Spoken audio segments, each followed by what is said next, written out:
Yo,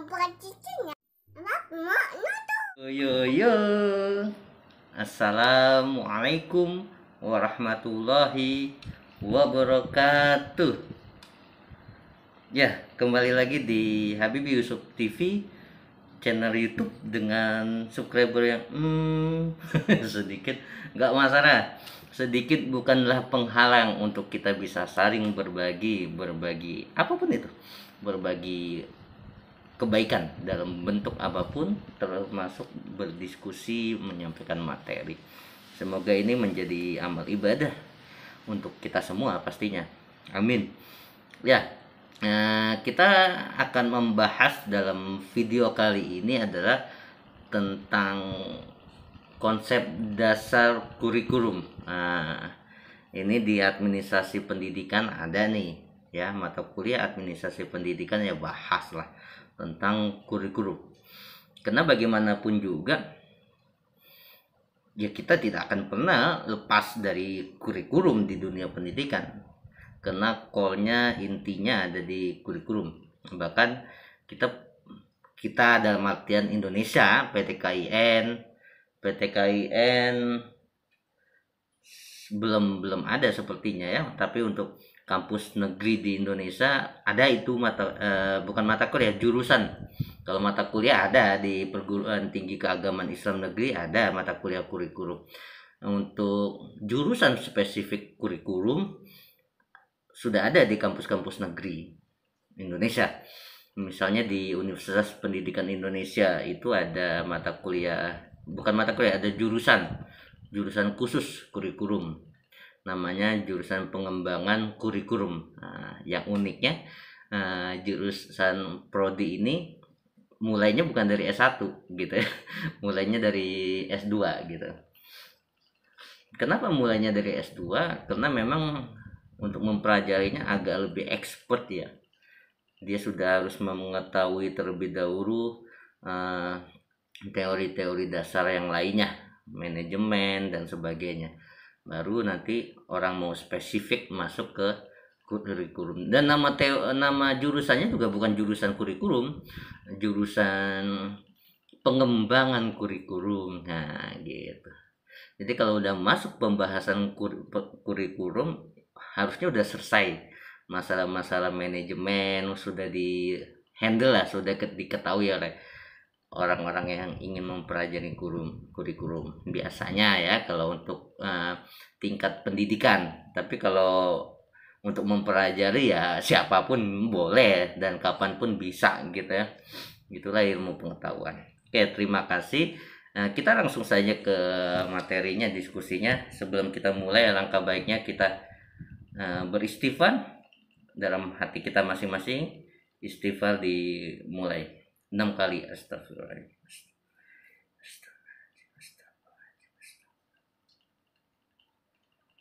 Ya, sebelum saya buka dengan salam, setelah istighfar kita tambahkan dengan baca Al-Fatihah. Kita berdoa, ini diposting setelah Ramadan atau setelah Lebaran gitu, ya. Jadi doanya adalah semoga kita semua bisa terakhir dalam keadaan kembali bersih lah gitu, ya. Kalau nggak mau dikatakan suci, ya kembali bersih lagi. Jiwa kita, hati kita, dosa kita dibersihkan, dan mendapat ampunan.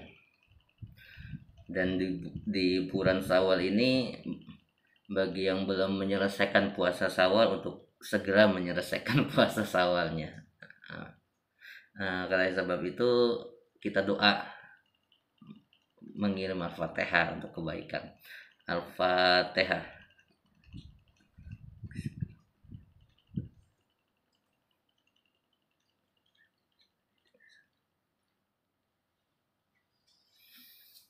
Ya, saya izin buka masker, ya.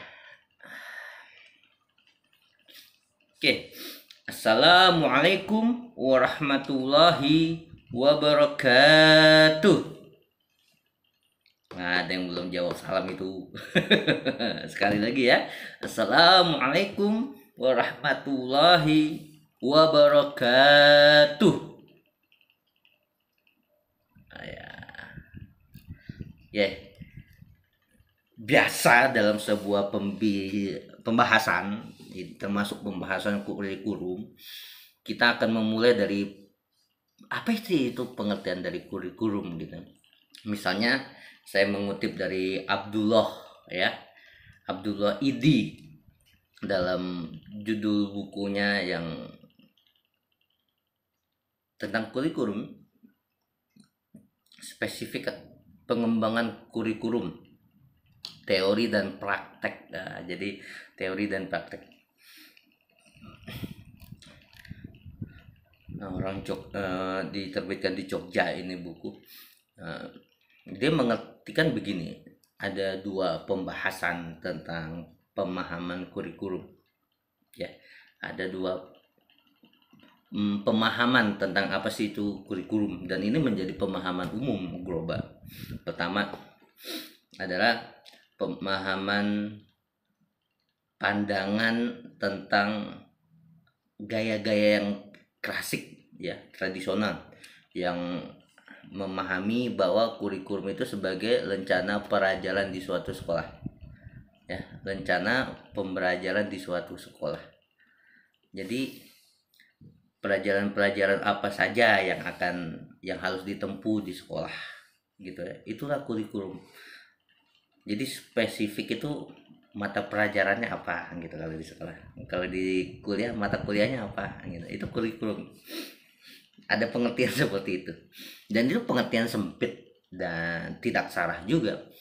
Dan 70% mungkin sekarang, kalau dulu 80-90% kalau Anda datang di waka kepala sekolah, waka kurikulum, atau pimpinan di suatu sekolah, ketua yayasan di bidang pendidikan, atau Anda pun datang misalnya ke Kajur gitu, ataupun ke kabak bagian umum di fakultas, atau kabak akademik di bagian fakultas, Anda bertanya, apa sih kurikulum PAI, apa sih kurikulum jurusan ini, maka 70% mereka akan merespon, akan menjawab, akan menyodorkan mata kuliahnya gitu. Jadi sebagian orang memahami kurikulum itu ya mata kuliah, karena kurikulum isi misalnya ya isinya mata kuliah tapi ya itu emang pengertian klasik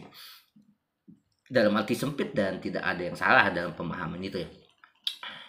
Sedangkan dalam pandangan modern saat ini, dan ahli-ahli yang mempelajari tentang manajemen, tentang administrasi, tentang kurikulum lebih dianggap sebagai suatu pengalaman ya, atau suatu yang nyata terjadi dalam proses pendidikan. Anda masuk SMP dari kelas 1 sampai kelas 3, apa yang Anda dapat itu bagian dari kurikulum gitu ya. Bukan hanya mata kuliah berarti. Ya, bukan hanya mata kuliah. Semua program, semua kegiatan itu kurikulum. Nanti ada pengertian curi-curai gitu ya. Nggak tahu membacanya yang benar seperti apa ya, karena bukan bahasa Inggris juga, bahasa Prancis kalau nggak salah gitu ya. Dan memang artinya itu jarak tempuh. Jadi kurikulum itu jarak tempuh. Zaman dulu pengertiannya seperti itu, jarak tempuh. Dan jarak tempuh itu ya kan wajar. Jarak tempuh SD 6 tahun misalnya di Indonesia, SMP 3 tahun normalnya ya, tanpa akselerasi misalnya. Dan apa yang Anda dapat dari masuk sekolah sampai pulang, sampai selama 3 tahun, itu kurikulum. Makanya Anda dapat pramuka misalnya, itu bagian dari kurikulum, karena ekstrakurikuler. Dan itu kurikulum ekstrakurikuler. Dan itu mendesain bagaimana menginternalisasi nilai-nilai kebaikan. Kan kita tahu pembelajaran itu bukan hanya kognitif, bukan hanya teori. Teori gitu ya kalau iklannya zaman dulu, Itu zaman-zaman anak-anak tahun 80-an 90-an ada iklan sampo itu teori itu. Enggak, bukan hanya teori. Apa yang kita dapat di lapangan? Kan internalisasi. Bagaimana internalisasi sikap? Sikap diinternalisasikan masuk menjadi misalnya tadi kan pramuka untuk mendapatkan nilai-nilai kerjasama gitu ya. Nah, jadi ada nilai-nilai kerjasama dalam pramuka, ada kelompok akhirnya kerjasama bahu membahu gitu. Itu kan nilai yang akan dibangun dalam pramuka dan itu menjadi internalisasi buat anak SD yang ikut pramuka, anak SMP. Oh, dalam kehidupan tuh kita harus kerjasama. Ketika dia kerjasama jadi lebih mudah. Itu kan internalisasi dan itu dikonsep dan itu masuk ke dalam kurikulum. Dia keluar dari SMP-nya, SMA-nya, madrasahnya, sanawiyahnya, aliyahnya, dia jadi orang yang memiliki nilai kerjasama yang baik. Pramuka, olahraga ada nilai sportivitas misalnya. Jadi dalam kehidupan dia akan ke bawah sportivitas. Nah itu diatur dan itu masuk ke dalam kurikulum. Pak, tapi ada yang seperti itu tetapi tidak tertulis. Ya memang kurikulum ada yang tidak tertulis. Ada istilahnya hidden kurikulum, hidden kurikulum gitu ya. Ya silakan dikoreksi lah cara bacanya hidden apa hidden gitu ya.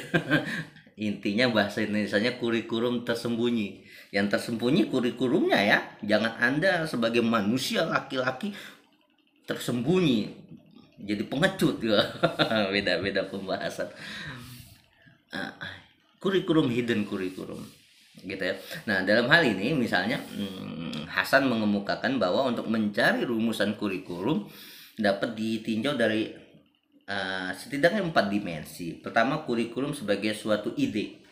Ide, gagasan. Gagasan itu. Gagasan bagaimana sekolah yang dipimpinnya, madrasah yang dipimpinnya ingin menjadikan anak-anaknya ini anak-anak yang jujur.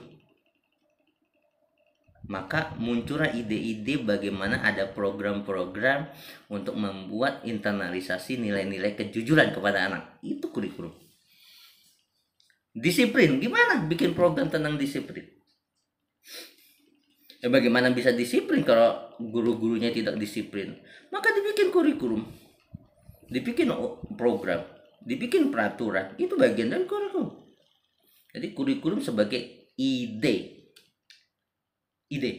gagasan gitu ya. Kurikulum sebagai suatu rencana tertulis sebagai perwujudan kurikulum dari suatu ide. Jadi idenya itu tertulis, terpampang menjadi program, menjadi visi, menjadi misi, menjadi acuan, bahkan menjadi distingsi. Distingsi itu berbeda dengan sekolah lain dan akhirnya jadi pembedaan itu menjadi unggul. Nah, Anda kalau mau unggul ya unggul dalam satu bidang gitu. Ya kalau bisa di berbagai bidang ya hebat. Tapi susah sekali zaman sekarang. Kalau dulu orang-orang hebat ya mungkin saja bisa hebat di dalam berbagai bidang. Ya. Gojari, Benusina, itu kan hebat di berbagai bidang. Sekarang susah. Ya. Orang ahli profesor di bidang satu hal, bidang ilmu pendidikan, bidang kedokteran. Orang yang jago di bidang kedokteran nggak hebat di bidang misalnya pengacara, bidang hukum. Jadi spesifikasinya ada spesifikasi. Nah, dari tadi kata dia menjadi ide langsung ditulis. Jadi ini kurikulum yang tertulis ya, bukan hidden. Nah, ada kurikulum sebagai suatu kegiatan menurut Hasan tadi ya, merupakan pelaksanaan dari kurikulum sebagai suatu rencana yang tertulis. Dan yang tertulis itu akhirnya ada kegiatan-kegiatannya apa. Kurikulum sebagai suatu hasil merupakan konsekuensi dan kurikulum sebagai suatu kegiatan. Bilang seperti itu. Ya, dalam konteks pendidikan nasional untuk Indonesia, kurikulum itu sudah beberapa kali ada perubahan ya sampai saat ini. Kalau dihitung dari tahun 1945 dari kita merdeka, itu kurikulum sudah 11 kali ganti, dan itu terjadi di Indonesia. Apakah boleh? Pertanyaannya. Maka jawabannya boleh, bisa. Nah, tapi dengan catatan. Dengan catatan apa? Memang kurikulum itu kan, pendidikan itu kan dinamis, ya. Pendidikan dinamis dong. Nggak ada pendidikan tidak dinamis. Pendidikan dinamis. Konsep pendidikan 30 tahun yang lalu yang mendidik orang tua kita dengan pendidikan anak-anak zaman milenial kan berbeda. Maka kurikulumnya disesuaikan dengan zamannya. Jadi kurikulum diubah dengan catatan, dengan tujuan. Catatannya adalah bertujuan untuk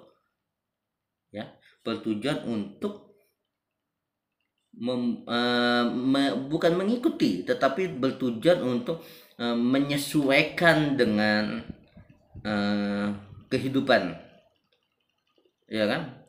Karena kurikulum kaitannya dengan pendidikan, dan pendidikan kaitannya dengan perubahan zaman berubah, teknologi berubah.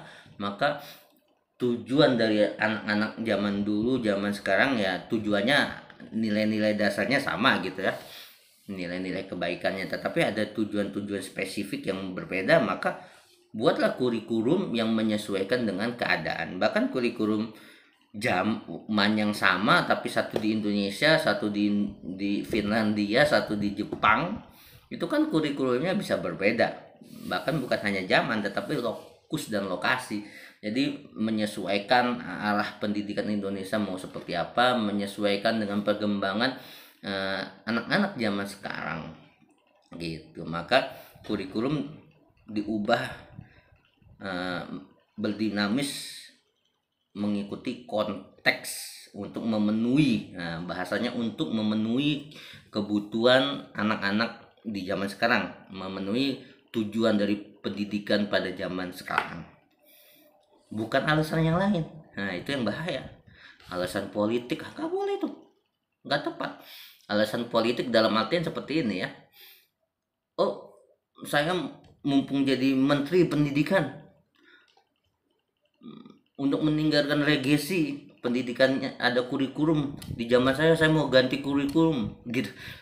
Ada ego. Enggak seperti itu. Pemimpin itu enggak seperti itu.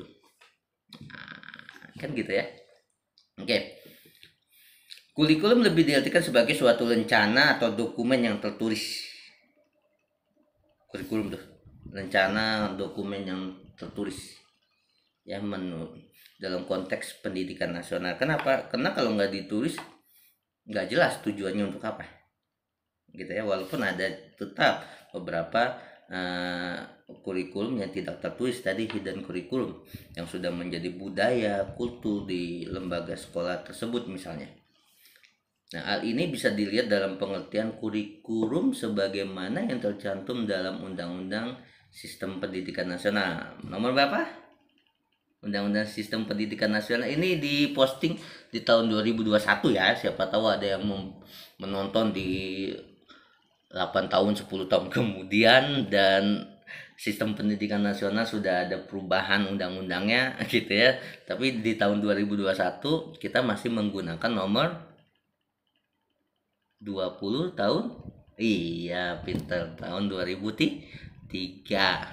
Anda pintar yang menjawab. Yang tidak menjawab pintar juga gitu. Karena ya setiap orang pintar ya, setiap peserta didik itu pintar di bidangnya masing-masing. Mungkin ada yang lupa gitu ya, perlu diingatkan lagi ya.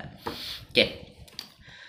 Bunyinya begini, bunyinya secara teks dikatakan kurikulum adalah seperangkat rencana dan pengaturan mengenai tujuan, isi dan bahan pelajaran serta cara yang digunakan sebagai pedoman penyelenggaraan pembelajaran untuk mencapai tujuan pendidikan atau tujuan pendidikan tertentu. Jadi itu kurikulum tuh. Ya. rencana pengaturan tujuan, isi, bahan pelajaran, dan serta cara untuk digunakan sebagai pedoman penyelenggaraan pembelajaran. Kurikulum adalah kelompok pengajaran yang sistematik. Urutan subjek dipersyaratkan untuk lulus. Jadi jelas nih, untuk lulus harus ada beberapa kurikulum yang harus dia terima. Berarti dia pengertian dalam pengertian mata kuliah, pengertian sempit boleh. Oke. Jadi udah kita cerna ya beberapa pengertian kurikulum, walaupun banyak sekali pengertian lainnya. Misalnya ada yang mengatakan kurikulum adalah sejumlah pengalaman pendidikan. Iya, semua pengalaman pendidikan, mau itu pengalaman kebudayaan, sosial, olahraga, dan kesenian yang disediakan oleh sekolah. Jadi sekolah sudah menyediakan seperti apa kurikulum yang harus dilalui. Makanya untuk zaman sekarang tuh ya, saya tidak tahu di suatu tempat ya, tapi di semua tempat ya.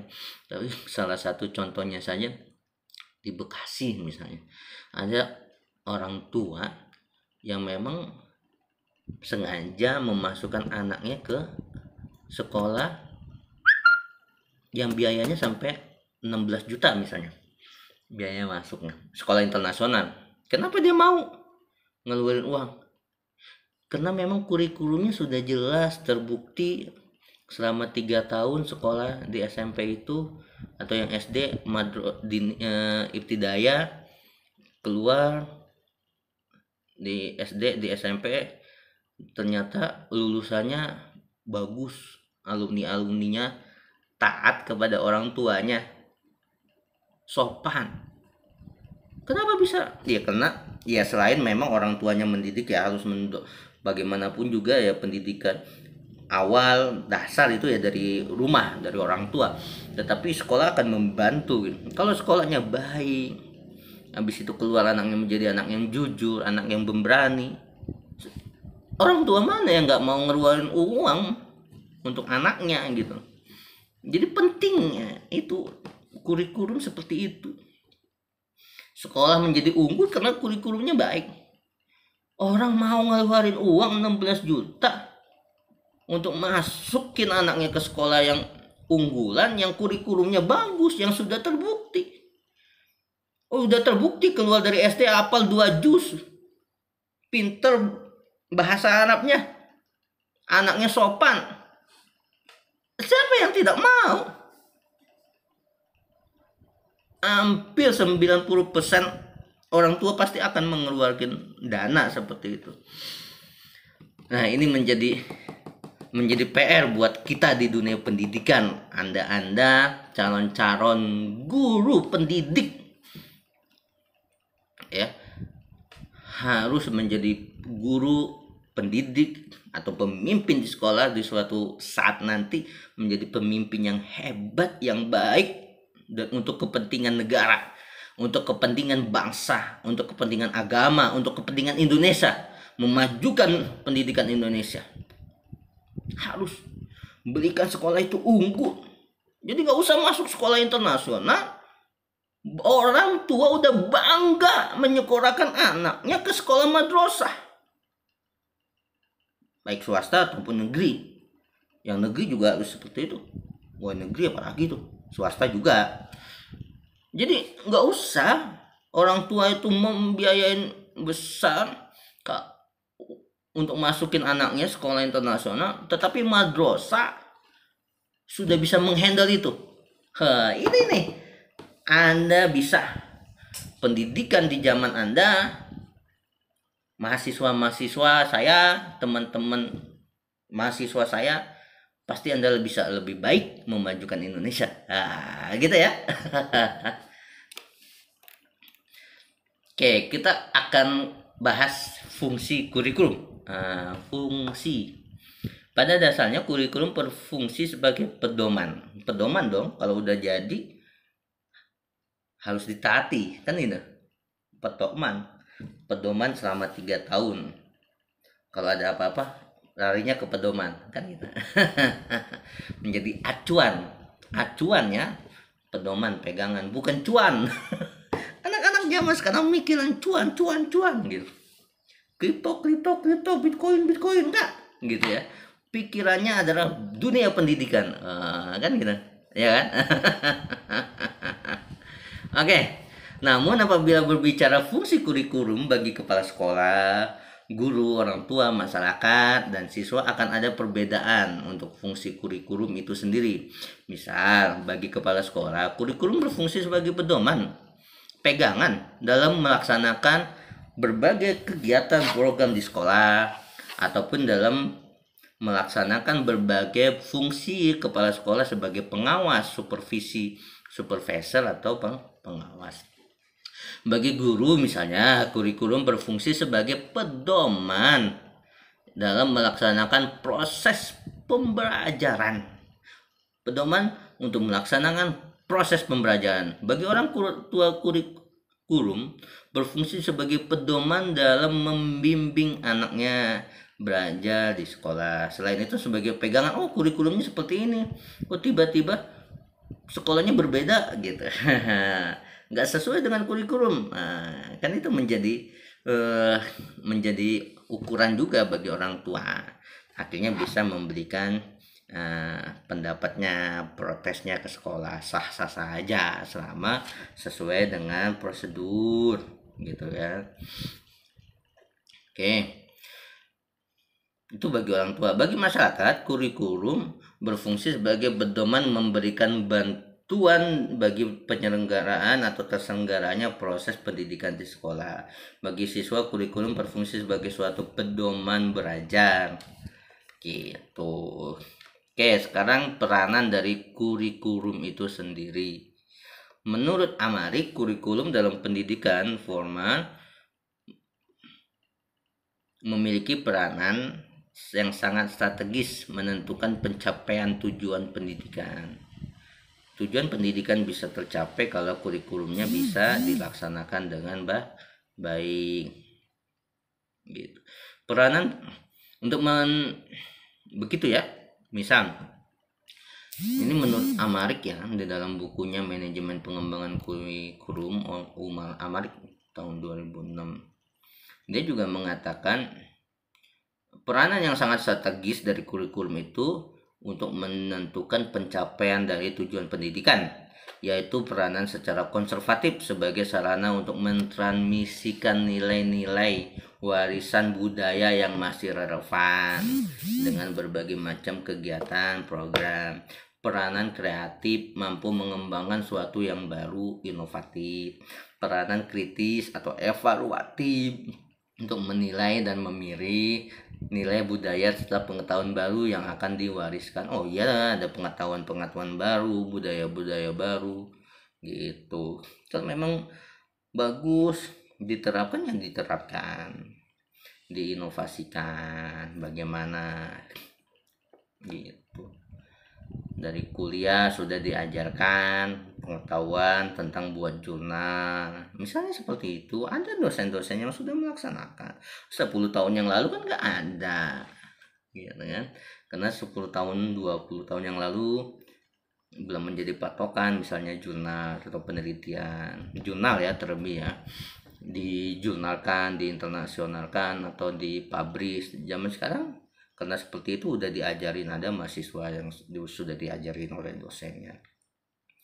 Itu kan nilai yang baik juga gitu ya. Kalau bisa diterapkan ya diterapkan. Dulu saya pernah mengajar di suatu perguruan tinggi negeri. Saya kasih tantangan nih, UASnya adalah mereka tulisannya dijadikan buku. Alhamdulillah sudah jadi buku gitu ya. Hebat. Itu udah setara sama waktu saya kuliah S3 jadi buku ya. Jadi semua dikumpulkan tulisannya terus dijadikan buku. S1 dia menerima tantangan seperti itu. Dan saya bangga gitu. Bangga dalam artian ya mungkin kalau ada yang menonton kelasnya ini hebat kalian. Dan Anda yang lain harus mengikuti. Kalau ada tantangan dari dosennya, ambil tantangan itu. Urusan nilai itu urusan belakang, nggak usah mikirkan nilai. Kita belajar lah. diskusi lah, tujuannya untuk pengetahuan, tujuannya untuk pengembangan, untuk kompetensi Anda. Masalah nilai itu masalah nomor sekian. Kalau memang Anda tujuannya udah baik, insya Allah nilai akan mengikuti, kan gitu. Kalau tujuan Anda sudah untuk akhirat, dunia akan mengikuti, kan gitu. Kalau tujuan Anda untuk pendidikan, untuk Indonesia, untuk agama, nilai itu urusan sekian, kan gitu ya. Udah deal aja. Kok deal. Ya pokoknya terapkan lah, hal-hal baik itu diterapkan. Oke ya. Sedikit tentang pengembangan kurikulum. Prinsip-prinsip yang akan digunakan dalam kegiatan pengembangan kurikulum ya adalah pada dasarnya merupakan kaidah-kaidah atau hukum yang akan menjiwai suatu kurikulum.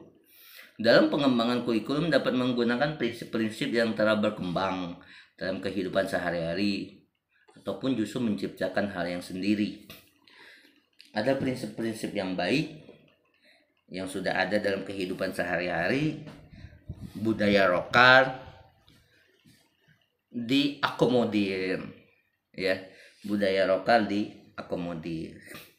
Di suatu daerah misalnya di budaya itu memang aura puitisnya tinggi misalnya. Bisa jadi dong misalnya di daerah itu tempat lahirnya seorang puisi terkenal, lahir dan dimakamkan di situ, dan akhirnya di sekitaran itu senang berpuisi. Sekolah yang ada di situ, nggak usah pelajarin puisi sama sekali, dicuekinnya jangan, diakomodir, dibikin ada kegiatan-kegiatan tentang puisi, lomba. Nah itu yang dimaksud dengan mengakomodir, mengadopsi gitu ya, mengakomodir nilai-nilai yang sudah ada atau dibikin prinsip-prinsip yang baru ya. Zaman dulu ini gambaran saja ya, Jakarta ada Gojek, ada Grab, itu kan hal yang baru pada zamannya waktu diciptakan awalnya. Tapi itu nggak baru di negara lain yang sudah membuat terlebih dahulu, ditransfer lah ke Jakarta. Akhirnya Gojek laku, Grab laku, menyebar luas di seluruh penjuru Indonesia. Diambillah prinsip-prinsip yang nilai-nilai yang baik dari luar, diterapkan di sekolah ya, kan gitu ya. Itu salah satu cara pengembangan kurikulum, prinsip yang baru atau mengadopsi dari yang sudah ada di sekitaran wilayahnya atau madrasahnya atau sekolahnya atau provinsinya. Oleh karena itu dalam implementasi kurikulum di suatu lembaga pendidikan sangat mungkin terjadi penggunaan prinsip-prinsip yang berbeda, disesuaikan dengan daerahnya masing-masing, bahkan disesuaikan dengan sekolahnya masing-masing. Kenapa? Karena disitulah ada yang namanya kearifan lokal. Oleh sebab itu maka kita otonomi daerah, otonomi pendidikan, kurikulum juga seperti itu. Walaupun ada kurikulum secara terpusat, kita menggunakan kurikulum yang sudah dibuatkan oleh negara misalnya gitu ya, maka di sekolahnya masing-masing tetap memiliki otonomi dalam hal apa? Mengembangkan kurikulum, supaya sekolah-sekolah tersebut memiliki tanggung jawabnya terhadap sekolahnya. Kenapa? Karena sekolah di daerah B dia lebih tahu keadaan di daerah B. Pertanyaannya simpel lah yang selalu saya tanya. Orang yang paling tahu tentang pendidikan yang ada di Papua misalnya, yang ada di Kalimantan Barat misalnya, apakah guru-guru yang ada di Kalimantan Barat, guru-guru yang ada di Papua, atau orang yang ada di pusat yang ada di Jakarta? Ya orang-orang yang ada di Papua. Maka dia menyesuaikan yang ada di Papua, dia menyesuaikan yang ada di Kalimantan. Begitu kearifan lokal ya. banyaklah prinsip-prinsip yang bisa digunakan. Misalnya ada prinsip-prinsip relevansi secara internal, bahwa kurikulum memiliki relevansi di antara komponen-komponen kurikulum: tujuan, bahan, strategi, organisasi, evaluasi. Sedangkan secara eksternal, bahwa komponen tersebut memiliki relevansi secara tuntutan ilmu pengetahuan dan teknologi. Jadi ada relevansinya nih, tujuannya apa, habis itu maka programnya seperti apa, relevansi juga dengan kebutuhan global dan sebagainya, kan gitu ya. Terus ada prinsip fleksibilitas, jangan terlalu kaku dengan kurikulum gitu. Kalau memang bisa dikembangkan, diinovasikan, ya inovasikan. Prinsip yang penting lagi adalah kontinuitas, jangan di tengah-tengah putus, hanya dilaksanakan di kelas 1, kelas 2 tidak dilaksanakan, dan itu bahaya kan gitu. Harus ada kontinuitas. Maka Rasulullah saja berbicara seperti itu. Beliau Rasulullah Shallallahu Alaihi Wasallam dijawab Shallallahu Alaihi Wasallam mengatakan bahwasanya walaupun amal itu kecil, tetapi kalau dia continue, wah itu dahsyat baik gitu ya. Amal terbaik itu continue gitu ya, berkesinambungan. Jadi tidak putus di tengah jalan, tidak hanya hangat-hangat di awal gitu. Jadi adanya kontinuitas. Siapa yang tidak butuh dengan kontinuitas? Dalam sebuah hubungan saja harus ada kontinuitas. Kalau dari awalnya sayang, kasih sayang, maka sampai akhir harus ada kasih sayang, kan gitu ya. Maka prinsip kontinuitas juga itu harus dilaksanakan di sekolah. Kurikulumnya dia idenya tentang apa, dia membangun program seperti apa, kontinuitas, berkesinambungan, itu prinsip yang harus dilaksanakan. Termasuk prinsip efisiensi. Kenapa? Agar pengembangan kurikulum dapat mendayagunakan waktu, biaya, sumber-sumber lain yang tidak besar, tidak terlalu banyak ya. Begitulah kurang lebih pembicaraan kita tentang kurikulum. Tadi ada pengembangan kurikulum gitu ya, ada peranan kurikulum, ada fungsi kurikulum, dan pengertian kurikulum. Sekali lagi, kurikulum tadi ada dalam pengertian sempit, mata kuliah, mata pelajaran, sudah dijelaskan di awal kenapa alasannya, dan itu pengertian sempit yang juga nggak bisa kita sarahkan. Ada pengertian yang luas, yaitu diambil dari kata curi-curai, yang artinya adalah jarak tempuh ya. Jarak tempuh, bagaimana disebut jarak tempuh? Ya jarak tempuh karena dari SD, untuk menyelesaikan SD jarak tempuhnya 6 tahun, maka selama dia menempuh dari A sampai B, itu yang disebut kurikulum. Di dalamnya isinya berbagai macam program gitu. Begitu kurang lebih pembahasan kita pada kali ini tentang konsep dasar kurikulum. Terima kasih, dan saya mohon maaf yang sebesar-besarnya kepada para mahasiswa saya khususnya dan yang mendengar. Mohon maaf jika ada hal-hal yang tidak berkenan dari ucapan saya, baik itu sengaja maupun tidak disengaja. Dan semoga pembicaraan ini, perkuliahan ini, diskusi ini berkah, penuh bermanfaat. Makasih sekali lagi. Saya mendoakan semoga kita semua sehat, dan anda ini harus lebih baik daripada generasi saya. Oke, saya tunggu nih nanti 15 tahun kemudian, saya lihat nih generasi saya gitu, generasi anda nih harus lebih baik gitu ya. Wassalamualaikum warahmatullahi wabarakatuh. Dadah semuanya, makasih ya, sehat selalu. Yo yo yo.